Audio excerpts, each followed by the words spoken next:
వస్తుందో రాదో టెస్ట్ పెట్టిన బాగానే మాట్లాడినట్టున్నాడు. మీరు మాట్లాడినట్టు సప్పట్లు కొట్టిన మరి అర్థమైనట్టే ఉంది. మంచిగానే మాట్లాడిందా? పర్వాలేదా? నాకు కూడా కొద్దిగా అర్థమైంది తమ్మి. అయితే నాకు ఇప్పుడే అనుకుంటుంటే ఇదేమో స్కూల్ కనబడుతుంది, అవతలకేమో రైతు వేదిక కనబడుతుంది మనం కట్టింది. ఊళ్ళో పోతే ఇంకా చాలా ఉంటాయి, ఇంటింటి ముంగట నల్లా ఉంటాయి, చాలా ఉంటాయి. దయచేసి బీజేపీ వాళ్ళు అడిగితే ఓటు అడగనికి వస్తే అరే మీరు ఒక్క పని చూపెట్టురా బయట అని అడుగుండ్రి, అంత ఎక్కువ అడగకుండ్రి. ఒక్క పని చూపెట్టుర్రి, మీరు చేసింది మీ బీజేపీ మీ మోడీ చేసిన ఒక్క పని చూపెట్టండి, చూపెట్టి ఓటు అడగండి అని దయచేసి అడగండి. పిల్లలకు ముఖ్యంగా యూత్కి దయచేసి సంజాయించుకోండి, ఇళ్లల్లో చెప్పండి. ఇంకెన్ని రోజులు మతం పేరు మీద, ఎన్ని రోజులు దేవుని పేరు మీద రాజకీయాలలో మోసపోదాం. దయచేసి మన కోసం ఒక యోగ్యుడు, విద్యాధికుడు, విద్యావంతుడు, మన కోసం కష్టపడే వినోద్ కుమార్ గారిని గెలిపించుకుందాం. మళ్ళా కూర్చుందాం. నేను మా గ్రామం బై గ్రామం కూర్చుంటా.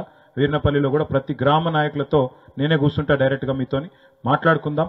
మాట్లాడుకొని ప్రతి ఊళ్ళే ఏం సమస్యలు ఉన్నాయి, ఇప్పటికి ఏం పరిష్కారం అయింది, ఇంకేం చేయాలనో కూడా రాబోయే 4-5 రోజుల్లోనే కరీంనగర్ మీటింగ్ తర్వాత కూర్చుందాం. కరీంనగర్ మీటింగ్ విజయవంతం చేసుకుందాం. వినోద్ కుమార్ గారి కారు గుర్తు మీద ఓటేసి గెలిపించుకుందాం. వీర్నపల్లి మండలంలో ఈసారి దోసవ్ అయితే దాటిస్తారు కదా? పక్కా దోసవ్ పార్ కరెంగేనా? పక్కా 100%. అంటే ఎంత అంటే దోసవ్ ఊపర్ అంటే దోసవ్ దస్తా ఏంటిది? అవి ఓడిపోయినప్పుడు కూడా 1500 ఇచ్చారు, కానీ మరి గెలిచినప్పుడు దోసవ్ ఇచ్చారని చెప్తున్నాను. ఏది మన వినోద్ ఓడిపోయినప్పుడు 2000 ఇస్తారా? పక్క సరే చూద్దాం. ఇక 2000 సంగతి చూద్దాం. నేను మర్చిపోను, మరి టార్గెట్ మనసులో పెట్టుకొని పోతున్నా. మరి మీ అందరికి కూడా మళ్ళొక్కసారి హృదయపూర్వకంగా ధన్యవాదాలు, నమస్కారాలు. జై తెలంగాణ, జై జై తెలంగాణ. Thank you.